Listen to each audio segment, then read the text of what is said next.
আজকে এই মাহে রমজান এসেছে। রমজানে রোজা রাখার পাশাপাশি আপনাদেরকে আমি একটা ছোট্ট কর্মসূচি দিয়ে যাই, যেটা আল্লাহ তাআলা বলেছেন, শোনো, যদি তোমরা এই 6টা কাজ করো তাহলে তোমাদের আগের জীবনের কোনো গুনাহ থাকবে না। ও নারীরা, সূরাটা নাজিল হয়েছে কখন আমি বলি। সূরার নাম হলো সূরা মুমতাহিনা। আসুন আমরা আগে তাহলে একটু তিলাওয়াত করে তিলাওয়াত এবং অর্থ বুঝলি আমরা আমল করাটা আরো সহজ হয়ে যাবে আশা করছি। আউযু বিল্লাহি মিনাশ শাইতানির রাজিম। বিসমিল্লাহির রহমানির রহিম। বিতাড়িত অভিশপ্ত শয়তানের ওয়াসওয়াসা থেকে আল্লাহর আশ্রয় চাই। পরম করুণাময় অসীম দয়ালু আল্লাহর নামে শুরু করছি। ইয়া আইয়ুহান নাবিয়্যু ইযা জাআকাল মুমিনাতু يبايعنك على أن لا نشركن بالله شيئا ولا يسرقن ولا يزنين ولا يقتلن أولادهن ولا يأتين ببهتان يفترينه بين أيديهن وأرجلهن ولا يعصينك في معروف فبايعهن واستغفر لهن الله إن الله غفور رحيم। আমানতু বিল্লাহ। অর্থ হচ্ছে, হে নবী, আমাদের নবীকে আল্লাহ বলছেন, ও নবী গো, যখন তোমার কাছে কোনো নারী আসে আর তারা যদি ঈমানের মধ্যে প্রবিষ্ট হতে চায় তাহলে তুমি তাদেরকে বায়াত দাও এই সমস্ত বিষয়ে। 1 নম্বর বিষয় হচ্ছে লা ইউশরিকনা বিল্লাহি শাইয়া, তারা আল্লাহর সাথে কাউকেও শরীক করবে না। ওয়ালা ইয়াসরিকনা, এবং তারা চুরি করবে না। ওয়ালা ইয়াজনিন, এবং তারা জিনা ব্যভিচার করবে না। ওয়ালা ইয়াকতুলনা আওলাদাহুন্না, আর তারা নিজেদের সন্তানদেরকে হত্যা করবে না। ওয়ালা ইয়াতিনা বিবুহতানি ইফতারিনাহু বাইনা আইদিহিন্না ওয়া আরজুলিহিন্না, এমনকি তারা কোনো নারীর প্রতি কিংবা নিজেদের কন্যা অথবা একান্তজনের কোনো নারী হয়ে নারীর বিরুদ্ধে কোনো মিথ্যা অপবাদ রটনা করে তা মানুষদের মধ্যে ছড়িয়ে দিয়ে ওই মেয়েটাকে বেইজ্জতি কিংবা ওই নারীকে অপমানিত অপদস্থ করবে না। ওয়ালা ইয়াসিনাকা ফি মা'রুফিন, এবং নেক কাজ করার ক্ষেত্রে কোনো বাধা দিবে না। যদি এই কাজগুলো তারা করে তাহলে তুমি তাদেরকে বায়াত দিয়ে দাও এবং তাদের জন্য ক্ষমা প্রার্থনা করো। তার কারণ এই নারীদেরকে আমি আল্লাহ ক্ষমা করে দেব, তাদেরকে জান্নাত দেব, তাদের জীবনের কোনো গুনাহ আমি আল্লাহ ধরে রাখবো না। আগে কোনো গুনাহ করে থাকলেও আমি আল্লাহ সব গুনাহ মাফ করে দেব, কারণ আমি হচ্ছি অতীব ক্ষমাশীল এবং পরম দয়ালু। সুবহানাল্লাহ। সূরার নাম সূরা মুমতাহিনা। মুমতাহিনা শব্দের অর্থ হলো পরীক্ষিতা নারী। মদিনায় অবতীর্ণ এই সূরাটির মধ্যে 13টি আয়াত আছে, 2টি রুকু আছে। আমি আপনাদের উদ্দেশ্যে 12 নম্বর আয়াতের তিলাওয়াত এবং সরল অনুবাদ করেছি। সম্মানিতা মা বোন, এই সূরাটি অবতীর্ণ হয়েছে রাসূল সাল্লাল্লাহু আলাইহি ওয়াসাল্লাম যখন মক্কা বিজয় করলেন এই রমজান মাসেই। তখন পুরুষের পাশাপাশি নারীরাও 8ম হিজরিতে যখন নবী মক্কা বিজয় করলেন তখন নারীরাও দলে দলে ইসলামে প্রবেশ শুরু করার জন্য তারা সিরিয়াল দিল, লাইন দিল। তো রাসূল সাল্লাল্লাহু আলাইহি ওয়াসাল্লাম সাফা পাহাড়ের কিনার দিয়ে বসেছেন আর নারীরা দলে দলে আসছে। বিশ্বনবী সাল্লাল্লাহু আলাইহি ওয়াসাল্লাম এদেরকে বায়াত দিচ্ছেন। নবী কিভাবে বায়াত দিবেন? যেহেতু হাজার হাজার নারী এসেছে, তখন আল্লাহ তাআলা এই আয়াত নাজিল করে বললেন, নবী এই বিষয়গুলোতে যদি নারীরা কেউ বলে হ্যাঁ আমরা একমত হলাম, আমরা শিরক করব না, আল্লাহর সাথে শিরক করব না, চুরি করব না, জিনা ব্যভিচার করব না, আমরা আমাদের সন্তানদেরকে হত্যা করব না, সেটা স্বামীর উপর রাগ করে হোক, অর্থনৈতিক অসচ্ছলতার কারণে হোক, অথবা পেটের ভেতরে আসা ব্রণ হোক, যে ডাক্তারের কাছে গিয়ে যে গর্ভপাত করাই দিলাম, এর কাজটাও তারা করবে না। এবং এই যে বাড়িতে ননদ থাকে বা জায়ের বাচ্চা থাকে, এমনি করে বোনের মেয়ে থাকে, এই যে পাশাপাশি কাছাকাছি অনেক নারীরা আছে, অন্য কোনো নারী ওই একটা মেয়ের ছেলের সাথে একজনে কথা বললো, হ্যাঁ মেয়েটা দেখো, ওই দেখো দেখো দেখো দেখো, ওই ওই ওই ওই দেখো না গেছে গেছে। অথবা একটা মেয়ে কারোর সাথে ফোনে কথা বললো, সাথে সাথে বলা শুরু, এ দেখছি ওই মাইয়া বিয়ে করবে কেডায়, সেদিন দিয়ে সারা দিন রে খালি অন্য পুরুষ ছেলের সাথে কথা কয়, আড্ডা দেয়। এই যে বাজে কথা বলে বলে বিভ্রান্ত সৃষ্টিকারী নারী যারা, তারা জাহান্নামে যাবে। আপনি কিচ্ছু জানলেন না, বুঝলেন না, শুনলেন না, চট করে আপনি একটা মন্তব্য করলেন। এই যে এই কাজ যারা করবে, এটা করবে না যারা, তাদের জন্য ক্ষমা, আর যারা করবে তারা জাহান্নামে যাবে। এরপরে হচ্ছে ভালো কাজে, স্বামী চায় মাদ্রাসায় দান করতে, মসজিদ, হ্যাঁ তুমি দান করবা, সামনে আমাকে 4-5টা গুরুগারা খাওয়া লাগবে না, তুমি বিদেশ থেকে টাকা আয় করো, মাহফিলে টাকা দিয়ে তুমি পোষাইতে পারবা, এইরকম তোমার বাবার পিছনে এত ব্যয় করো, মার পিছনে এত ব্যয় করো, তোমার ভাইরে তুমি টাকা দাও, আমাদের জন্য কিছুই করো না। ও মা কানতে কানতে মোবাইল ভিজেই বেলাইছে, শেষ। এই কাজগুলো যারা করে, স্বামী মনে করছে, বউ মনে করতেছে আমি শেষ, না না, তার বাবাকে সে টাকা দেয় না কেন আপনি প্রশ্ন করবেন? তোমার মা তোমাকে গর্ভধারণ করেছে, তুমি তোমার মায়ের জন্য কেন টাকা পাঠাও না? আম্মা অসুস্থ, টাকা পাঠাও। বরং স্বামী যদি বলে, দেখো সামনে চিন্তা করছি সিলেটে একটা জায়গা টাকা রাইখা, তখন উল্টা বিলে বলবে না, আগে মায়ের হক আদায় করো, আল্লাহ তৌফিক দিলে আম্মার দোয়াই আমরা বড় বিল্ডিং এর মালিক হতে পারবো। এইটা যদি আপনি বলতে পারেন, তাহলে আপনার স্বামীর হায়াত বেড়ে যাবে, কামাইতে বরকত হবে, আপনারা পরবর্তী জীবনে সুখী হবেন, আপনাদের বাচ্চাগুলো দিনদার হবে, অনেক উচ্চ মাপের শিক্ষিত হবে, দেশ ধন্য হবে, জাতি ধন্য হবে, আপনি হবেন সবচেয়ে বড় উন্নত। যখন আপনি দেখবেন যে এই ঈদে আমি শাড়ি নিতে পারি না, আমি শাড়ি কিনলে আমার শাশুড়ির জন্য কাপড় কেনাটা হবে না, চিকিৎসাটা হবে না, স্বামীকে বলে দেন, আমার তো গত 2 বছর ধরে তুমি কাপড় দিয়েছো, কোনো অসুবিধা নেই, এবছর আম্মার জন্য দাও, বৃদ্ধা মানুষ কয়দিন মরে যায়, কবে কি করে, একজোড়া স্বর্ণের চুরির কথা বলেছে, মরার পর তো চুরি আমরাই পাইয়া যাবো, কোনো চিন্তা নাই, তুমি চুরি 2টা বানাই দাও, আম্মায় অনেক সময় বলে, কোনো কথা নাই। এই কথা যখন আম্মায় শুনবে যে ফোনের মধ্যে এই কথা বলছে, আর ওই পিস পিস করে যখন আপনি বলতেছেন, হয়তো কাছ থেকে শুনে ফেলেছে, নামাজের মধ্যে দাঁড়াই বলবে, আল্লাহ তুমি আমার পুত্রবধূটাকে আমার মেয়ের মতো করে দিয়েছো, আল্লাহ তুমি ওর গর্বে নেককার সন্তান দাও, আল্লাহ আমার নাতি নাতিনগুলোকে বড় করো, আমার ছেলেটাকে তুমি ধন্য করো। আপনার শাশুড়ির চোখের পানি আপনাদেরকে আল্লাহ তাআলা গোটা দুনিয়া দিয়ে দেবে, কিসের একটা বিল্ডিং 2টা বিল্ডিং, কারণ মায়ের দোয়া কবুল হয়ে যাবে। আর শাশুড়িদেরকে বলি, পুত্রবধূদের বিরুদ্ধে, ছেলে থাকে লন্ডনে, আমেরিকা, ফ্রান্সে, আর থাকে মালয়েশিয়া, সিঙ্গাপুরে, এখানে বসে ফোন দিয়া ছেলেটার মনটা খারাপ করেন না। অনেক শাশুড়ি, 2 জন নারী, পুত্রবধূ নারী, শাশুড়িও নারী, আল্লাহ তাআলা বলছেন যে শোনো, যে তোমরা এটা করবে না, যে ওয়ালা ইয়াতিনা বিবহতানি ইফতারিনাহু বাইনা আইদিহিন্না ওয়া আরজুলিহিন্না, তোমরা একে অন্যের বিরুদ্ধে খেপাইয়া দিও না, একে অন্যের দোষ করো না। জানো বাবা কিছু কাম করে না, সারা দিন খালি মোবাইল আর ফেসবুক, এরপর কার লাগে কথা কয় বাবা তা জানি না, তুমি টাকা পয়সা পাঠাও, কি করে আল্লাহ জানে।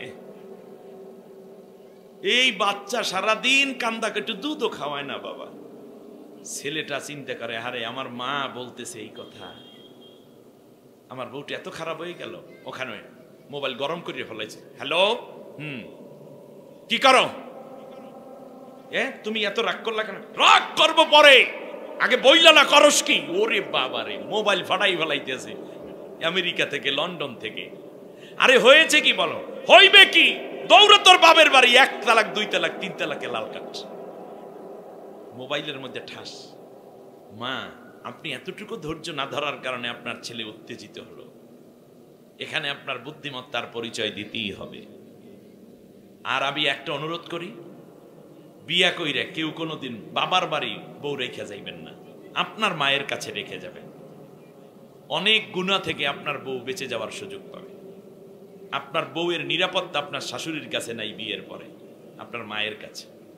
যদি বুদ্ধিমান হন, কথা যেহেতু রেকর্ড হচ্ছে, পরবর্তীতে পাবলিশড হবে, যদি বুদ্ধিমান হন তাহলে এই কাজটা করবেন। তার কারণ শাশুড়িকে যতটুকু ভয় করবে গুনাহ থেকে বাঁচার ক্ষেত্রে, মাকে কিন্তু অত ভয় করবে না। বিয়ের পরে মেয়েটা তার সতীত্বের ব্যাপারে। যেই যুবক ছেলেরা সিলেটের বিয়ে করে বিদেশে চলে যাও, বিয়ে করবা বিদেশ করার পরে, বিয়ের পরে কোনো বিদেশ নাই, একেবারে বাংলা কথা বলে গেল। সিলেট, চট্টগ্রাম, কক্সবাজার, কুমিল্লা, নোয়াখালী, এই অঞ্চলের মানুষগুলো বেশি বিদেশে যায়। বিয়া কইরা বিদেশি পয়সা বউরে দেখাইয়া দেখাইয়া সুন্দর করে সাজুগুজু কইরা তারপরে মাশাআল্লাহ চলে যায় বিদেশে। পরবর্তীতে এই বডি স্প্রে, সুন্দর ঠোঁট মালিশ, মেকআপ, আইবুরু, মাস্কারা, ভালো জুতা, জামা, 3 পিস, দামি মোবাইল, অ্যান্ড্রয়েড সেট, এইগুলো সব মিলাইয়া শেষ পর্যন্ত আপনি তো কাছে পান না, কিন্তু তার তো কাছে পাওয়ার আকাঙ্ক্ষা থাকে। আল্লাহ না করুন শয়তান যদি মাঝখানে একটা ঢুইকা পড়ে, তাহলে বউ হবে আপনার, কিন্তু গার্লফ্রেন্ড হবে অন্যের, আর আপনি এই গুনার ভাগী হবেন। সুতরাং বিদেশ করবেন, বিদেশ করে আগে তারপরে বিয়ে করবেন। আর যদি বিয়ে কইরা বিদেশে যাইতেছেন, কমপক্ষে 3টা 4টা বাচ্চা হইবে, তারপর যাই, এর আগে যাই না। তার চেয়ে ভালো ঔষধ হলো বউ সহ যদি বিদেশে থাকতে পারেন। প্রয়োজনে বউ ওখানে জব করবে, বউ ওখানে কিছু একটা করবে। অতএব আর ফিতনা থেকে বাঁচার জন্য, ইমানকে বাঁচানোর জন্য প্রয়োজনে আমরা কম খাবো, কারণ আপনার চেয়ে কম খেয়ে পরে আয় করে মানুষ বাংলা দুনিয়ায় আছে না, সেই দিকে শুকরিয়া আদায় করতে হবে। আল্লাহ আমাদের এই ফিতনার জামানেও আমাদের বোনদের, আমাদের ভাইদের সতীত্ব বজায় রেখে চলার তৌফিক দান করুন। আল্লাহ রাব্বুল আলামিন বললেন, শোনো, ভালো কাজে নারীরা উৎসাহিত করবে, বাধা দেবে না। নামাজ পড়তে যাচ্ছে স্বামী, টাকার মানি ব্যাগ আপনার কাছে বা বালিশের নিচে, কিছু 2-3 কদম চলে গেছে জুমার দিন, পিছন দিক থেকে এই শোনো, জি মানি ব্যাগ নিয়ে যাও, মসজিদে টাকা দিবে না? সুবহানাল্লাহ। যাওয়ার সময় স্বামীর হাতে আপনিও 500টা টাকা দিয়ে দেন, শোনো তুমি তোমার বাবা মায়ের জন্য দান করো, আমার বাবা তো নাই কিংবা আমার মা নাই, এই 500টা টাকা মসজিদের বাক্সে দিও, আমার বাবার জন্য যেন দোয়া হয় সেই ব্যবস্থা করো। সুবহানাল্লাহ। অতএব ভালো কাজে উৎসাহিত করবেন, নেক কাজে। তুমি স্বামী একামতে দ্বীনের কাজ করো, আল্লাহর কোরআনের রাজ কায়েম করার জন্য তুমি ইয়ানত দিচ্ছ, এককালীন টাকা দিচ্ছ, তুমি সময় দিচ্ছ। আমি কি করলাম? এই নাও, আমি ওই 500 টাকা দিলাম, আল্লাহর কোরআনের দল যেন বিজয় হয় সেজন্য। বাহ। আর যদি বলেন যে ও পিছে পিছে খালি দৌড়ে, সারাদিন খালি একসের কোরআন কোরআন করে, এই দিকে দোকান বন্ধই রয়েছে, এই খবর নেই, মারছে, এটা করা যাবে না। এখানে উৎসাহিত করতে হবে। তাই বলে দোকান রেখে তো আর কেউ দিন কায়েমের পথে অত সময় দেয় না, এরকম লোকের সংখ্যা খুব কমই আছে বাংলাদেশে। সেই জন্য বলবো যে ভালো কাজে পারস্পরের সহযোগিতা করতে আল্লাহ তাআলা বলছেন, বাধা দিতে নিষেধ করেছেন। এবারে আসি এই সূরার উপরে একটু সংক্ষিপ্ত কথা বলে আমি শেষ করে দেব ইনশাআল্লাহ। মা বোনেরা, 1 নম্বর হচ্ছে, আপনি যদি জান্নাতি হতে চান, আপনি যদি গুনাহ মাফ পেতে চান, আপনার দুইটাই চান নাকি? আপনার গুনাহ মাফ হয়ে যাক আপনি চান, এক, আপনি জান্নাতি হতে চান এটা চান, এই দুইটা আশা পুরো হবে এই কাজগুলোর মাধ্যমে। 1 নম্বর হচ্ছে লা ইউশরিকনা বিল্লাহি শাইয়া, আল্লাহর সাথে কাউকেও কিংবা কিছুকে শরীক করবেন না। যেমন কোনো পীরের মাজারে গিয়ে সেজদা করা, কবরে গিয়ে লাল শালু টানানো, আগরবাতি দেয়া, গোলাপ জল দেয়া, সেজদা করা, মাজারের নামে মান্যত করা, পীরের নামে মান্যত করা, কোনো গণকের কাছে হাত দেখানো, অথবা এই রকম যে উনি না হলে আমার জীবন তো শেষ হয়ে যেত, এই ডাক্তারটা না থাকলে আমার ছেলেকে বাঁচানোই যেত না, ডাক্তার বাঁচায়, কত ডাক্তারই তো মইরা যাইতে আছে, আপনার ছেলেকে ডাক্তার বাঁচায় কেমনে? এর মানেই হচ্ছে তাওয়াক্কুলটা করতে হবে আল্লাহর উপরে। তো পীরের পায়ে সেজদা দেওয়া, মাজারে মান্যত করা, কিংবা যে হায় এই শফিক মিয়ার সাথে যদি আমার বিয়া হয় আল্লাহ, তাহলে একেবারে এই শাহজালালের মাজারে যাইয়া 2 রাকাত নামাজ পড়িয়ে 2000 টাকা দেব, এই মান্যত করা যাবে না। অথবা পেটে বাচ্চা দেন আল্লাহ তাআলা, আল্লাহর কুদরত, কিন্তু আপনি মান্যত করেন আল্লাহ যদি বাচ্চা হয় তাহলে প্রথম সন্তান শাহজালালের মাজারে ধুলা মাখাই আনবো। আমি বাইজিদ বুস্তামি রহমতুল্লাহর মাজারে গেলাম চট্টগ্রামে, গিয়ে দেখলাম 1.5 মাসের এক বাচ্চা, তো সেখানে বালু রাখা আছে এবং মাজারের মধ্যে যে বাইরে তো ওটা পাকা করা বাইরে, সেইটার মধ্যে গিয়া বাচ্চারে মানে গড়াগড়ি খাওয়াচ্ছে মা। আমি বললাম এটা কেন করছেন? বললো যেটা মান্যত ছিল, বাইজিদ বোস্তামির মাজারের ধুলা মাখাইবে বাচ্চার গায়ে যদি বাচ্চা হয়, তার ছেলে হয়েছে 2 মেয়ের পরে, এই জন্য ছেলের গড়াগড়ি খাওয়ায়। এটা কি শিরক নয়? অবশ্যই শিরক। সিলেটের মা বোনেরা, শাহজালাল ইয়ামিনী রহমতুল্লাহর মাজারে আপনি মান্যত করবেন না, তার কারণ এই মাজারের যিনি আছেন তিনি কোনো টাকা খান না, চাও খায় না, সেমাইও খায় না, খেজুরও খায় না। তাহলে এই টাকা কারা খায়? এই টাকা খায় হলো গাঞ্জা খায় যারা পাশে বসা, ওরা। সুতরাং আপনি এই রকম লোকদেরকে হেল্প করতে পারেন না। কবরে আপনি দোয়া করতে পারবেন, যে কোনো আল্লাহর ওলি কিংবা ইয়েতে। আর মহিলাদের তো কবরস্থানে গিয়ে যাওয়া, মান্যত করা, জিয়ারত করা, এগুলো তো সম্পূর্ণ হারাম। মহিলাদের জন্য কবর জিয়ারত নেই, দূর থেকে দোয়া করলে, এমনকি বাবার কবরের পাশেও না, স্বামীর কবরের পাশেও না, দূর থেকে দোয়া করা। অতএব এইরকম শিরক থেকে আপনারা বেঁচে থাকবেন। কিন্তু এই যে রমজান আসলো, এই রমজানে কিন্তু আপনার সরাসরি শিরক না হলেও একটা বড় বেদাত এই সিলেটে চালু আছে। বলবো এই রমজানকে কেন্দ্র করে বলতাম, মন খারাপ করবেন না তো কেউ। চিটাগাংয়েও আছে এটা, কক্সেস বাজারেও আছে। সেটা হচ্ছে পুত্রবধূর বাবার বাড়ি থেকে ইফতারি পাঠাইতে হবে। কোরবানির সময় বিয়াই বাড়ি থেকে গরু পাঠাই দেয়, ছাগল পাঠাই দেয়। যে যত বড় গরু বিয়াই বাড়ির তত বড় ধনী, যে যত বড় ধনী সে তত বড় গরু পাঠায়। কার বাড়িতে? মেয়ের বাড়িতে। এইরকম আছে না নাই? আছে। এমনও শোনা যায় যে রমজানের প্রথম দিকে যদি ইফতার না পাঠায়, মানে বিয়াই বাড়িতে, কোন বিয়াই বলেন তো দেখি? মেয়ের বাবার বাড়ি থেকে শ্বশুর বাড়িতে যদি না পাঠায়, তাহলে এই মেয়েটাকে কটাক্ষ করা হয়। শাশুড়ি বলে তোমার বাবা কেমনে পারলো এবার ইফতার না পাঠায়। মেয়ে আবার বলে আব্বু ইফতার না পাঠালে তোমার ইজ্জতই থাকবে না। এই বাবা, চাচা, ভাই বস্তা ভরে ছোলা বুট, চিনি, চিরা, মুড়ি, খেজুর, ফল ফ্রুটস, সেখান থেকে হতে সিরাপ, শরবত পর্যন্ত, এগুলো সব নিয়ে মেয়ের বাড়িতে আসে। আমার কথা হচ্ছে ইফতার করানো সুন্নত এবং সওয়াবের কাজ, কিন্তু সেইটা কেবলমাত্র পুত্রবধূর বাবা কেন পাঠাবে? তাহলে তো আপনি ছেলের বাবা, আপনিও পাঠানো উচিত। আর এইটা পাঠানোকে আবশ্যক করা এক ধরনের গুনাহ, মানে থাকবে এক ধরনের কি গুনাহ। আপনাদের মধ্যে এই এলাকায় কি এই কাজ আছে? আছে। এই কাজ আজকে বন্ধ করে দিবেন, একেবারে বন্ধ। আপনি যদি আপনার বাবার প্রকৃত পিতা হন, আপনার ছেলের, আমি আবার বলছি একজন আলেম হিসেবে, যদি প্রকৃত সত্যিকার পিতা হন, তাহলে আপনার বিআইকে এখনই কল দেবেন, বিআই এই কাজটা ইসলাম শরিয়া সম্মত নয়, এটা একটা ফিতনা, এটা এক প্রকার বেদাত, আলেম বলে গেছে, সুতরাং এটা নিষিদ্ধ। আপনার ইফতার পাঠানো দরকার নাই। আপনি বরং রমজানের কত রোজায় বিআইন সহ, পুত্র সহ, পুত্র বলেন নাকি, মানে পুত্রবধূর ভাই, রাইট, এই তো মিলে গেছে। এদেরকে সহ একদিন কিন্তু আমার বাড়িতে ইফতার করতে হবে। কবে আসবেন একটু মেহেরবানি করে বলেন। আপনি দাওয়াত দিবেন। এমনও করে যে যদি এটা না পাঠায় তাহলে পুত্রবধূকে মানসিক টর্চার করা হয়, ঠিক না? এটা করবেন না। আবার করে কি জানেন? আবার করে কি, পুত্রবধূর স্ত্রী মানে পুত্রবধূ যদি একটু গরিব ফ্যামিলির হয়ে পড়ে, মাঝে মাঝে হয় না, হয়ে পড়ে, তখন নিজের মেয়ে যেই জায়গায় বিয়া দিছে, এই ক্ষেত্রে শাশুড়িদের ভূমিকাও কম না। তোমার বাবার বাড়ি থেকে তো দেবে না, তাই বলে কি আমরাও দেব না? মারিয়া দিছে, একদিকে মাইরিয়া আর একদিকে মাথা মোসাইতে আছে, দিছে মায়ের সমান।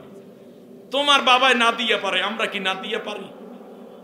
ঠিক আছে, এই এই সুমির বাড়িতে কি কি দেবা দাও, 3টে মুরগিকে 4টেই লেখো, মানে বউরে পুত্রবধূর সামনে রাইখা তারপরে স্বামীরে বলতে থাকে লেখো 4টেই লেখো।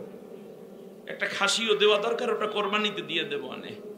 তারপরে চিনি লেখো 10 কেজি লেখো, মানে পুতের বউরে জম্মের মতো মানসিক ভাবে কষ্ট দেওয়ার জন্য তার মেয়ের বাড়িতে কি কি পাঠায় এইগুলো দেখাইতেছে। এখন মেয়ে তো লজ্জায় শেষ। এই যে শরীয়ত সম্মত নয়, ইসলামে এই কাজটা নাই। আপনি শাশুড়ি হয়ে কেমনে পারলেন এই কাজটি করতে? ইফতার পাঠাচ্ছেন কি জেদের জন্য না সওয়াবের জন্য? যদি সওয়াবের জন্য হয় তাহলে এইভাবে ইফতার গাঠি বইরা পাঠানোকে পাঠাইলে পাঠান, কিন্তু আপনি পাঠানোকে আবশ্যক করতে পারবেন না, এটাকে তাকিদ দিতে পারবেন না, জোর করতে পারবেন না, না দিলে একটু সমালোচনা করতে পারবেন না। যদি করেন আপনি গুনাহগার হবেন। বরং যদি এইভাবে দেয়, আমার কাছে খবর আছে যে এই রকম যদি দেয়, তারপরে দেখা গেছে যে মেয়ের বাড়ি থেকে এই রকম 23,000 টাকার ইফতার পাঠাইছে, তরমুজ, বাঙ্গি, পেঁপে, ডিম, আম, জাম, লিচু হইতে শুরু করে সব ভ্যারাইটিস, 23,000 টাকার ইফতার। স্বামী পাইয়া তো খুব খুশি, মানে বিআই সাহেব ছেলের বাবা যখন ঘরের ভিতর নিয়ে আসছে, বউ স্বামীকে ধমক দিয়ে বলছে সবগুলো ইয়াতিমখানায় পাঠিয়ে দাও। কারণ আমরা তো এই প্রত্যেকটা আইটেম কিনে খেতে পারি, কিন্তু ইয়াতিমরা কিনে খেতে পারে না। ইয়াতিমদেরকে দিয়ে দাও, আমিও সওয়াব পাবো, বিআই সাহেবও সওয়াব পাবে। আমি চাই আজকের মহিলা সমাবেশে মা যারা আছেন বা ভবিষ্যতে যারা মা হবেন, তারা এখন থেকে এই রিওয়াজ বন্ধ করে দিন, বরং আল্লাহর রাস্তার জন্য উৎসাহিত করুন যে আমাদেরকে কেন দিবেন বিআই, আপনি আমাদের বাসায় ইফতার করবেন, তাহলে না সব। আল্লাহ যেন আমাদেরকে এই হকগুলো বোঝার তৌফিক দেন, বলেন আমিন। অনেক সময় মা বোনেরা ফকির ধরে, ফকির আছে না, কবিরাজ না কি বলেন আপনাদের লাগে, কবিরাজ। এরপর কি করেন জানেন? হাত দেখায়, হাত এইভাবে, দেখি তো একটু হাতটা দেখেন, আয় তোমার হাতের মধ্যে কিচ্ছু ভালো নাই, তোমার স্বামী তোমাকে ভুলে গেছে লন্ডন যাইয়া, এক সময় সে কিন্তু অন্য একটা বিয়ে করবে, তোমার তো বাচ্চা কাচ্চা হচ্ছে না, বাচ্চা হবেও না, এই স্বামীর সাথে আর বাচ্চা হবে না, এইভাবে হাত দেখায়। নাউজুবিল্লাহ বলেন। কি করলে হবে বাবা বলো দেখি? গোপনে গোপনে 5,000 কিন্তু মারিয়ে দিচ্ছে এইদিকে। একটা তাবিজ দিলাম, এটা হাতে পরবা, স্বামী যদি আসে তাই মাথার মধ্যে শোয়াবা, এরপর বালিশের নিচে থুইয়া দেবা, স্বামী তোমার এছাড়া কিচ্ছু বুঝবে না, আন্দাজে। বালিশই যদি কাম, এই একটা তাবিজই যদি কাজ হইতো, তাহলে দুনিয়া তো তাবিজ দিয়েই পাগল করা যাইতে, ঠিক না বলেন? বাংলাদেশে আল্লাহর কোরআনের জন্য কত মানুষ শহীদ হইয়া যায়, যদি তাবিজ দিয়ে কাজ হইতো, তাহলে একটা তাবিজ লাগাইয়ে দিতে ডক্টর ইউনুস এখন কইতেছে আগামী পার্লামেন্ট হবে কোরআনের পার্লামেন্ট, কি বলে? এরকম বানাই দেওয়া যাইতো না? তো এই সব হয় না। আমি বলি শোনেন, এই যে বাজে চিন্তা, নবী বলেছেন মান আতা আররাফান লাম তুকাব্বাল সালাতাহু 40 সাবাহা। যে ব্যক্তি একবার গণকের কাছে যায় আর গণক যা বলে তা বিশ্বাস করে, যদি গণকের কাছে শুধু গমন করে তা 40 দিনের নামাজ তার কবুল হয় না। আর যদি সে যা বলেছে বিশ্বাস করে, গণকের কথা বিশ্বাস করলে সে মুশরিক হয়ে যায়। গণকের কথা বিশ্বাস করলে কি মুশরিক হয়ে যায়। আল্লাহ রাব্বুল আলামিন ইন্নাল্লাহা লা ইয়াগফিরু আন ইউশরাকা বিহি ওয়া ইয়াগফিরু মা দুনা যালিকা লিমান ইয়াশা। আমি আল্লাহ শিরকের গুনাহ মাফ করব না, এছাড়া যত গুনাহ আছে আমি আল্লাহ চাইলে সব গুনাহ তোমার মাফ করে দেব। নামাজ পড়ো নাই, রোজা রাখো নাই, কখনো হয়তোবা মিথ্যা কথা বলে ফেলেছ, এই রকম অন্যায় বিন্যায় যদি করো আর আমি আল্লাহর কাছে মাফ চাও, তাহলে আমি আল্লাহ মাফ করব, কিন্তু শিরকের গুনাহ কোনোদিন মাফ করব না। আল্লাহ রাব্বুল আলামিন বলেন ইন্নাহু মাইয়ুশরিক বিল্লাহ ফাকাদ হারামাল্লাহু আলাইহিল জান্নাহ ওয়া মাওয়াহুন নার। কেউ যদি শিরক করে তাহলে মনে রেখো তার পরিণতি একমাত্র জাহান্নাম। জান্নাতকে আমি আল্লাহ তার জন্য হারাম করে দেই, বেহেশত তার জন্য হারাম, জাহান্নামই একমাত্র আশ্রয়স্থল। সুতরাং মা বোন এটা করবেন না। নবী বলেছেন লা তুশরিক বিল্লাহ লাইন কুতিলতা হুররিকতা, তোমাকে যদি কেটে কেটে টুকরা টুকরা করা হয় কিংবা আগুনে পুড়ে ছাই করা হয় এরপরও তোমরা শিরক করবে না। বেহামদি আসিয়া রাদিয়াল্লাহু তাআলা আনহা শিরক করেন নাই বলে ফেরাউন তাকে আগুনের মধ্যে ফেলেছে, কিন্তু পানির মানে উত্তপ্ত তেলে ফেলেছেন, তাই বলে তিনি তো ফেরাউনের কথা শুনেন নাই। শুধু তাই না, তিনি পক্ষ নিয়েছিলেন হযরতে মুসা আলাইহিস সালামের। এখানে সামনে যে ভোট আসতেছে, এক দল ইসলামের দিকে ডাকবে আর এক দল ইসলামের বিপক্ষে ডাকবে, আপনি কোন দিকে যাবেন? সেই দিন আসিয়া রাদিয়াল্লাহু তাআলা আনহা নিজের স্বামী হওয়ার পরেও তার পক্ষে যান নাই, মুসা আলাইহিস সালামের পক্ষ নিয়েছিলেন। কারণ মুসা আলাইহিস সালাম ছিলেন আল্লাহর দ্বীন প্রতিষ্ঠার জন্য নবী রাসূল, এবং তিনি চেয়েছিলেন আল্লাহর দ্বীন বিজয় হোক। এই জন্য নবীর পক্ষ নিয়েছেন, স্বামীর পক্ষ নেন নাই। অতএব যতই নিকটবর্তী হোক না কেন, যারা আল্লাহর কোরআনের রাজ কায়েম করতেছে আমরা তাদের পক্ষে থাকব। এর বিপক্ষে যারা আছে সে যত আপন হোক না কেন আমরা সেদিকে যাব না। কারণ মুসা আলাইহিস সালামকে সমর্থন করার কারণে হযরতে আসিয়ার জীবন শেষ হয়েছে, কিন্তু আল্লাহ তাআলা বললেন ও জিবরাইল তাড়াতাড়ি যাও, উত্তপ্ত তেলের মধ্যে পড়ে যেন আমার আসিয়া কষ্ট না পায়, তাকে সরাসরি আমার জান্নাতে নিয়ে আসো। সুবহানাল্লাহ। আসিয়া রাদিয়াল্লাহু আনহা বললেন রব্বি ইবনুলি বাইতান ইনদাকা ফিল জান্নাহ, ওয়াল্লাহ তুমি আমাকে জান্নাতের মধ্যে একটা ঘর বানায়া দাও। আল্লাহ তাআলা তোমার নিকটবর্তী একটা ঘর বানায়া দিও, তার কারণ আমাকে তো জান্নাত দিবা, কারণ আমি যে মুসাকে সমর্থন দিয়েছি তোমার দ্বীন বিজয়ের জন্য, ইসলামী হুকুমত প্রতিষ্ঠার জন্য আমি যে সমর্থন দিলাম, এই কারণে আমি জান্নাত পাবো। এটা আমি বিশ্বাস করি, আমি শহীদ হতে চলেছি। তার কারণ যারা ইসলামের পক্ষে থাকে কোনোদিন ইসলাম বিরোধীরা তাদেরকে সহ্য করতে পারে না, যেমন ফেরাউন আমাকে মেনে নিতে পারে নাই। তাই বলে আল্লাহ তাআলা তুমি আমাকে যে কোনো জান্নাত দিলে হবে না, যদিও আমার নাকের মধ্যে আমি এখন জান্নাতের সুঘ্রাণ পেতেছি। আল্লাহ তাআলা যেই জান্নাত দেবা সেই জান্নাত হতে হবে তোমার একেবারে আরশের নিকটে। সুবহানাল্লাহ। অতএব তিনি জান্নাত চেয়ে নিয়েছেন, অতএব আপনিও আল্লাহর দ্বীনের জন্য শিরক মুক্ত থেকে অবশ্যই ইসলামী হুকুমত প্রতিষ্ঠার জন্য যারা কাজ করে আপনি তাদেরকে সমর্থন দিবেন, তাহলে আপনিও আসিয়া রাদিয়াল্লাহু আনহার মতো জান্নাতি হয়ে যাবেন। আল্লাহ কবুল করুন। এক নম্বর লা ইউশরিকনা বিল্লাহি শাইআ ওয়ালা ইয়াসরিকনা, এবং চুরি করবে না। মা বোনেরা, এটা সিলেটের মা বোন এমনি ভালো, যদিও কোরআনে আসছে ওয়ালা ইয়াসরিকনা, যে তোমরা চুরি করবে না। এই চুরি করা মানে হচ্ছে কোনো কোনো অঞ্চলে মহিলারা এরকম হয়তো আছে, বা কোনো কোনো রাষ্ট্রের মহিলারাও আছে। আপনি সুদানে যদি চলে যান, সাউথ আফ্রিকায় যান, দেখবেন মহিলারা ছিনতাই করতেছে। মহিলারা অনেক ডেয়ারিং এবং খুব শার্প, প্রচণ্ড কড়া, তারাই ডাকাতি করছে। সতীত্ব লুটিয়ে দেওয়ার জন্য, কয়টা পয়সা পাওয়ার জন্য সতীত্বকে বিলিয়ে দিচ্ছে। এমন কি তারা এরকম, এখন বলবো কি, চুরি কি শুধুমাত্র সুদানের মহিলারা করে? আমাদের দেশের মহিলারা কি চুরি করে নাই? আল্লাহু আকবার। আমাদের দেশের মহিলারা কি চুরি করে নাই? সবচেয়ে বড় চুরি তো ভোট চুরি। দিনের ভোট রাতে যারা দিয়ে গেল যেই মহিলারা, সেই মহিলারা কি চোর না? মহিলারা, আমি তো আশ্চর্য হয়ে যাই, মহিলারা প্রধানমন্ত্রী, স্পিকার, শিক্ষামন্ত্রী এমনি করে করে যত জায়গায় ছিল, তারা কি রাষ্ট্রীয় সম্পদ চুরি করে নাই? এক মহিলা তো এখন জেলের মধ্যে আছে, শিক্ষামন্ত্রী নিজেই জেলে। তাই এই দেশে কি শিক্ষা দিয়েছে তা তো বোঝাই যায়।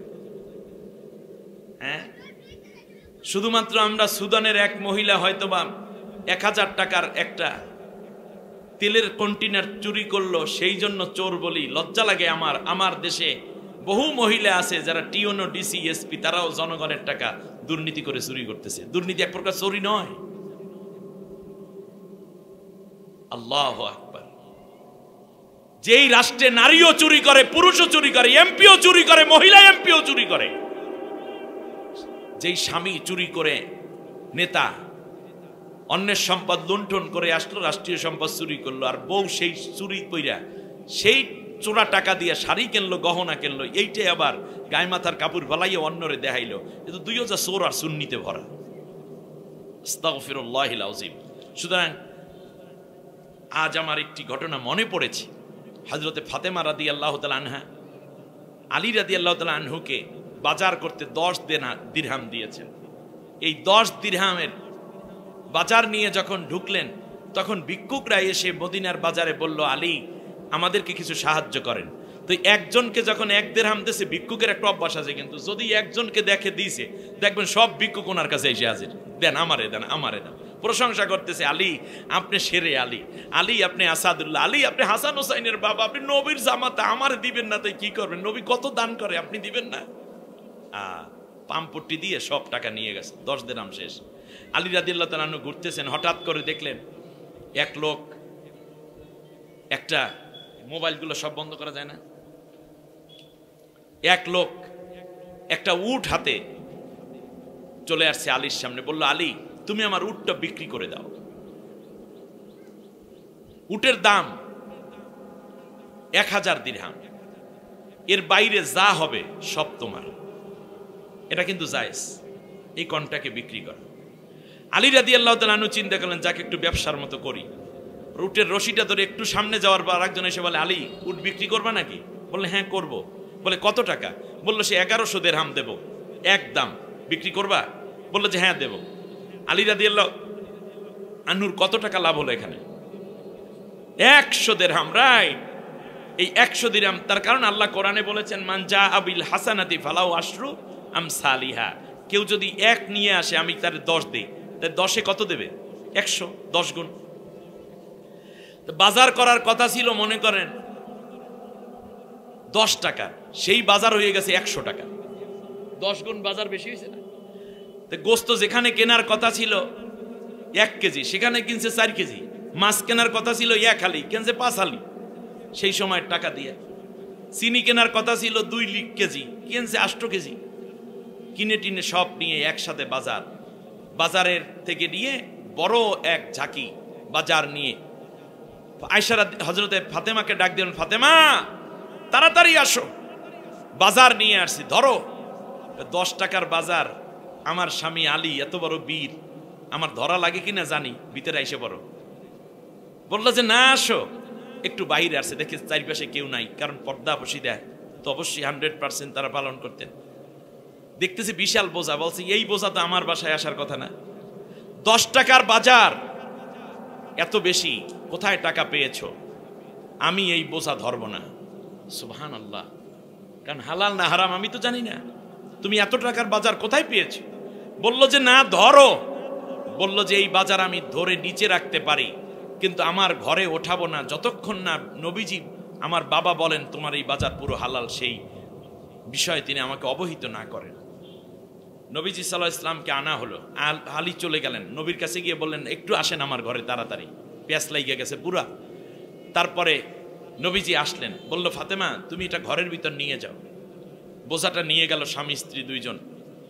তারপর সব ঘটনা খুলে বলল যে শোনো আলী, তুমি যখন 10 দিরহাম দান করেছো, আল্লাহ তাআলা খুশি হয়ে তোমাকে এই উপহারটা দিয়েছেন। সেটা হলো এই যে আল্লাহ তাআলা জান্নাতের একটা উট হযরত জিবরিল আলাইহিস সালামের মারফতে পাঠাই দিয়েছেন। এই উটটা মূলত একজন ফেরেশতা, উটের সুরাত ধরে আল্লাহ পাঠিয়েছেন। এরপর যেই লোকটি বিক্রি করেছে সে দুনিয়ার কোনো লোক না। আলী তুমি কি তারা চিনো? বলে না, মক্কায় মদিনায় কোনোদিন এইরকম লোক তো আমি দেখিনি। বলে ইনি হচ্ছেন হযরত জিবরিল আলাইহিস সালাম। যিনি উটটা কিনেছেন তিনিও দুনিয়ার কোনো মানুষ না, তিনি হযরতে মিকাইল আলাইহিস সালাম। সুবহানাল্লাহ। তাহলে দেখুন ফাতেমা রাদিয়াল্লাহু তাআলা আনহার তাকওয়াটা কোথায়, যে আমার স্বামী বাজারে নিল 10 টাকা, এত বাজার আনলো কোত্থেকে? এইটা আগে যদি এই হিসাব দিত তাহলে বাংলাদেশে দুদক লাগতো না, ঘরের প্রত্যেক বউ দুদকের মহাসচিব হয়ে যেত। দুদক প্রধানের ভূমিকা যদি পালন করত, তাহলে সালমান এফ রহমানের মতো এত বড় অসভ্য একটা মানুষ বাংলাদেশে জন্ম নিতে পারত না যদি তার মা, তার স্ত্রী, তার সন্তান যদি একটু সচেতন হতেন। ৬২,০০০ কোটি টাকা আমার দেশ থেকে বিদেশে পাচার করেছে। একজন এমপি মন্ত্রীর এই বিশাল অর্থ কোত্থেকে আসে? বাংলাদেশ থেকে হাজার না লক্ষ লক্ষ কোটি টাকা বিদেশে পাচার হয়ে গেছে। সুতরাং আপনি চুরি করবেন না এটাই বড় কথা নয়। চুরি করে না মা বোনেরা, মাঝে মাঝে না কইয়ে নিয়ে যায়। মনে পাশের বাসার ভাবির বোম্বাই মরিচ গাছ, মরিচ গাছ চেনেন আপনারা? এটা কি মরিচ বলে? খুব ঘেরান আসে। নাগা মরিচ, রাইট, নাগা মরিচ। এই মোটামুটি ডাল রান্না করতেছে, চিন্তা করলো একটা মরিচ দরকার, চারপাশে তাকাই দেয় কেউ নেই, চট করে বিসমিল্লাহির রহমানির রহিম ডাইলের মধ্যে দিয়ে দিয়েছে, ডাইল হয়ে গেছে। খাইতেছে ভাল লাগে, আর সোরা মরিচের ডাইল ভালো হয়। গ্রামে একটা কথা আছে, সোরা মরিচের ডাইল ভালো হয়। আহ কি ঘ্রাণ! পুরো ডাইলটাই তো হারাম হয়ে গেল, আপনি হয়ে গেলেন চুন্নি। আল্লাহ তাআলা কোরআনের মধ্যে বলেছেন, ওমাইয়াগলুল ইয়াতি বিমা গাল্লা ইয়াউমাল কিয়ামা, যে যা চুরি করবে কিয়ামতের দিন সেই চোরাই মাল নিয়ে আল্লাহর সামনে হাজির হতে হবে। খুব জটিল কথা। যারা চুরি করছে রাষ্ট্রীয় সম্পদ, মনে করছে তো চলে গেছি দাদার দেশে, হিসাব দেওয়া লাগবে না, দুনিয়ায়ও দিতে হবে, আখেরাতেও দিতে হবে। আমি এজন্য বলবো, এখন বলতে পারেন হুজুর কোনো চুরি টুরি কিচ্ছু করি না, খালি স্বামীর পকেটের থেকে কিছু টাকা মাঝে মাঝে না কইয়া নিয়ে তারই আবার ধার দেই, পরবর্তীতে আবার ফিরাইয়া না দিলে ঝগড়া করি। এইরকম কিছু মহিলা আছে।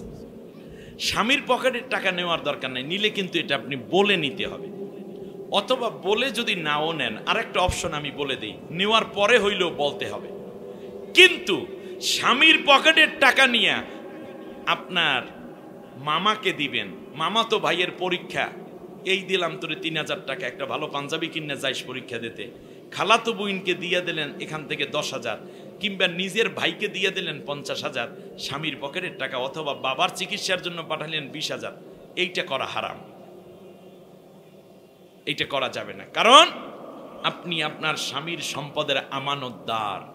প্রয়োজন মাফিক খরচ করতে পারবেন, কিন্তু চুরি করতে পারবেন না। চুরি করলেও মানে প্রয়োজনে খরচ করার পর বলতে হবে স্বামীকে, দেখো সেই দিন আমি কিন্তু তোমার পকেট থেকে এটা নিয়ে গেছি। উল্টা বিলে কান্দতে সময় পায় না। মনে করেন স্বামী ৫,০০০ টাকা মানি ব্যাগের মধ্যে রাইখা দিয়েছে, সকালবেলায় এই বেচারা অফিসে যাইবে, টাকাটা গোনা দিয়ে দেখে মাত্র ৪,০০০ আছে, ১,০০০ মাঝখানে মানি ব্যাগে খাইয়া ফেলাইছে। সকালবেলা জিজ্ঞেস করতেছে, এই শিল্পী, বোন নাম শিল্পী, এই এখানে আমার খরচ রাখছিলাম যে আসা যাওয়ার খরচ বাবদ ৫০০, আর ৫,০০০ টাকা রাখছিলাম যে ওই দোকানে দেবো ঋণ গত মাসের দেওয়ার জন্য, এখানে ৪,০০০ আছে, আর ১,০০০ গেল কই? হ্যাঁ ১,০০০ রুমের মধ্যে তো কেউ আসে নাই, তোমার ছোট বোন আর ছিল নাকি? না তো আসে নাই। তারপরে এই কেউ আসে নাই, তার টাকাটা গেল কই? টাকাটা গেল কই বলো দেখি, তুমি নেছো নাকি? এই তো কান্নার ঢেউ। এতটা বছর ঘর সংসার করলাম, আমি তোমার টাকা চুরি করি, তুমি এই চিন্তা করো? আরে আমার সংসার শেষ, কার জন্য এত কিছু করলাম, আল্লাহ তুমি আমারে লইয়া যাও।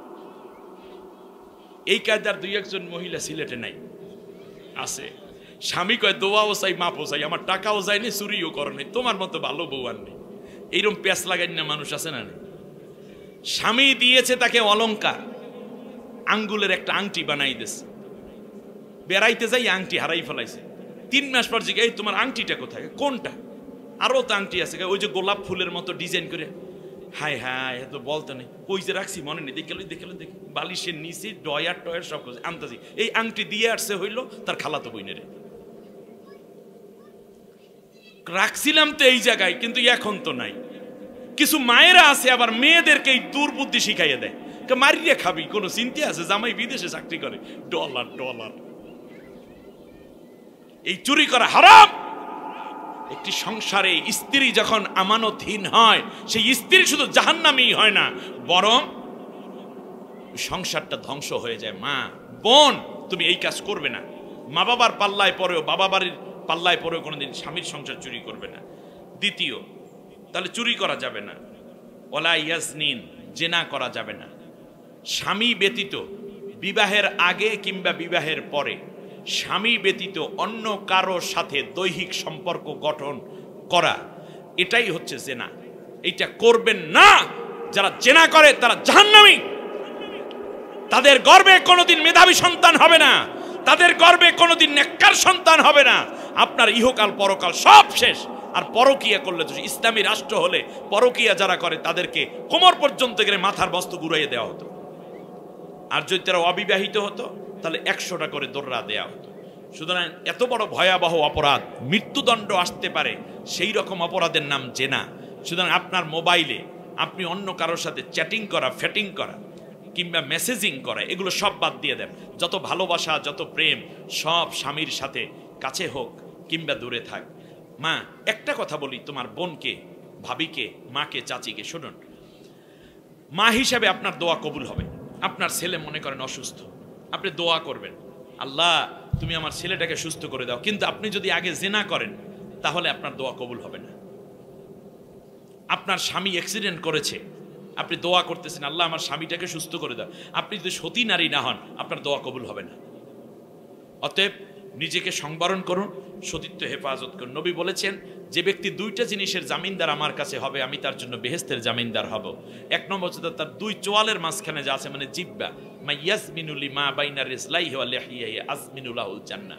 নবী বলেন 2 জিব্বার চোয়ালের মাঝখানে, 2 গালের মাঝখানে আছে জিব্বা। এই জিব্বা দ্বারা মিথ্যা বলবেন না, গালিগালাজ করবেন না, ঝগড়া ফাসাদ করবেন না, স্বামীকে কষ্ট দিবেন না, গীবত করবেন না, চগলখড়ি করবেন না, কথা লাগাইয়া দিয়া মজা লইবেন না কারো কাছ থেকে। এই কাজটা যদি আপনি করতে পারেন, আর 2 উরুর মাঝখানে যা আছে মানে সতীত্ব, এটা নারী পুরুষ উভয়ের জন্যই। অতএব এই 2টি অঙ্গের যদি আমরা জামিনদার হতে পারি, নবী বলেন, তাহলে আমি তোমাদের বেহেশতের জামিনদার হয়ে যাব। সুবহানাল্লাহ। মা বোনেরা, এই জেনা ব্যভিচার মানে আপনি নিশ্চিত জাহান্নামী। আল্লাহ আমাদেরকে জেনা ব্যভিচার থেকে বাঁচার তৌফিক দান করুন। ওয়ালা ইয়াকতুলনা আওলাদাহুন্না, এবং নিজের সন্তানকে, আহারে মাঝে মাঝে শুনি যে এই পৃথিবীতে নারী নামের অনেক কলঙ্ক আছে, যারা নিজেদের সন্তানদেরকে পর্যন্ত হত্যা করে পরকীয়ায়, অথবা বাচ্চার উপর একটু রাগ করি এমন জোরে মায়ের দেয়, আছাড় দেয়, যার কারণে সন্তানটা মরে যায়, অথবা ভ্রূণ হত্যা এটাও করে। এটা করবেন না, কারণ এইটা যারা করে তারা জাহান্নামে যাবে। এটা জীবনের জন্য জীব হত্যার মহাগুনায় সে গুনাহগার হয়ে যাবে। আপনি চিন্তা করবেন, আপনার গর্ভে বাচ্চা এসেছে, ইনশাআল্লাহ আল্লাহই তাকে আপনার চেয়েও ভালো খাওয়ান দিয়ে রাখবে। আপনি চিন্তা করেন না, রিজিকের মালিক কে? আল্লাহ।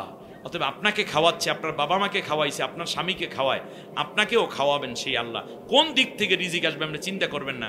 সন্তান গর্ভে নিয়ে আপনি তাহাজ্জুদ পড়ুন, আল্লাহর কাছে কান্দুন, রোজার মাস আপনি আল্লাহর কাছে দোয়া করুন। যদি আপনি গর্ভবতী হন তাহলে আপনি রোজা যদি নাও রাখতে পারেন, কমপক্ষে কোরআনটা তিলাওয়াত করুন, অন্যান্য নামাজ বন্দিগি করুন। কারণ ইসলামী শরিয়া অনুযায়ী যদি কোনো দুগ্ধ দানকারী মা, যে বাচ্চা হয়েছে কিন্তু ছোট, রোজা রাখলে দুধ কম পাবে, তাহলে ইসলাম বলেছে তোমার রোজা রাখার দরকার নেই, বাচ্চা বড় হোক, তারপরে যখন দুধ ছাড়বে তখন তুমি এই রোজাগুলো আদায় করে নিও অন্য মাসে। আবার যদি পেটে বাচ্চা থাকে, কারণ বাচ্চা গর্ভে থাকলে মায়ের পানি খাওয়া দাওয়া নিয়মিত খেতে হয়, যদি কম হয় তাহলে পেটের বাচ্চার অসুবিধা হয়ে যায়, সেক্ষেত্রেও আপনি পারেন অন্য সময় রোজা রাখবেন, এটা শরীয়তের হুকুম। কিন্তু কোনো বাচ্চা হত্যা করতে আপনি পারবেন না, নিজের বাচ্চাও না, অন্যের বাচ্চাও না। আল্লাহ তাআলা আমাদেরকে বোঝার তৌফিক দিন। এখন এমন হইতে পারে যে তোর স্বামীর সাথে তো মিল নাই, তাই তোর পেটে বাচ্চা আসছে, এই এদিক দিয়ে মোটামুটি কাজ সাইরা ফেলা, ডাক্তারখানা আমি নিয়ে যাবো না। আস্তাগফিরুল্লাহ, আপনিও গেছেন, আপনার বুইনেও গেছে, 2 জন জাহান্নামী। এরকম দুর্বুদ্ধি করা যাবে না। বাচ্চা পেটে এসেছে মানে বংশধারা তৈরি হয়ে গেছে, এই স্বামী তোমার সবচেয়ে সেরা স্বামী, এর সাথেই থাকবে এবং এখানেই তোমার কল্যাণ। এইরকম দুর্বুদ্ধি যেন কখনো না আসে মাথায়। আল্লাহ তাআলা আমাদেরকে কবুল করুন। এবং কোনো মানুষের গীবত চগলখড়ি করে সংসারে দ্বন্দ্ব বাজাবেন না, কারো বিরুদ্ধে বলবেন না। এবং কোনো মেয়েটাকে একটু বাইরে দেখেই আপনি এমন সন্দেহ করে বাইরে রিউমার ছড়াইয়া দিবেন না যাতে করে তার ভবিষ্যৎ নষ্ট হয়ে যায়, এটা করবেন না। আল্লাহ নবী বলেছেন এই কাজগুলো, এবং ভালো কাজে কোনো বাধা দেবা না। স্বামী হোক, সন্তান হোক, শ্বশুর হোক, শাশুড়ি হোক, বাবা হোক, ভাই হোক, যখনই কোনো ন্যাক কাজ করবে আপনি তাদেরকে উৎসাহিত করবেন, এনকারেজ করবেন, যাতে করে তারা আরও ভালো কাজ করতে পারে। যদি এই কাজগুলোই কয়টা কাজ আপনারা করতে পারেন, তাহলে নবীজি বলেছেন, আল্লাহ তাআলা বলতেছেন যে তাহলে আমি তোমাদের জীবনের গুনাহ মাফ করে দেব এবং আমি আল্লাহ তোমাদেরকে জান্নাতের সুসংবাদ দান করব। সুবহানাল্লাহ। অতএব আল্লাহ তাআলা আমাদের মা বোনদেরকে এই কথাগুলোর উপর আমল করার তৌফিক দিন। নবীজির একটি হাদিস হচ্ছে যে যেই নারী আমার কাছে 4টা কাজের জামিনদার হবে আমি তার জন্য বেহেস্তের জামিনদার হব। 1 নম্বরে, যেই নারী দৈনিক 5 ওয়াক্ত নামাজ পড়বে। দ্বিতীয় হচ্ছে রমজান মাসে রোজা রাখবে। তৃতীয় হচ্ছে স্বামীর খেদমত করবে। চতুর্থ হলো পর্দা পুশিদা মতো চলবে। আর একামতে দ্বীনের কাজে সহযোগী হবে। এই কাজগুলো যারা করবে, তাহলে রমজানের রোজা, দৈনিক 5 ওয়াক্ত নামাজ পড়া, রমজানের রোজা রাখা, স্বামীর খেদমত করা, পর্দা পুশিদা মতো চলা এবং আল্লাহর কোরআনের হুকুম কায়েম হোক এই কাজে সহযোগিতা করা, এই কাজগুলো আপনি করলে নবী বলছেন তাহলে তোমার জান্নাতে যাওয়ার জামিনদার আমি মুহাম্মদ রাসূলুল্লাহ নিজে হয়ে গেলাম। সুবহানাল্লাহ।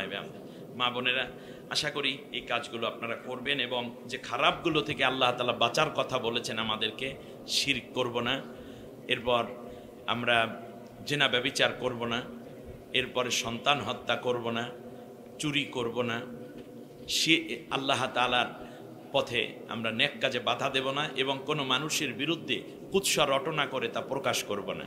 এই কাজগুলো থেকে বেঁচে থাকলে নিশ্চিত আপনি জান্নাতি। আল্লাহ সকলকে কবুল করুন।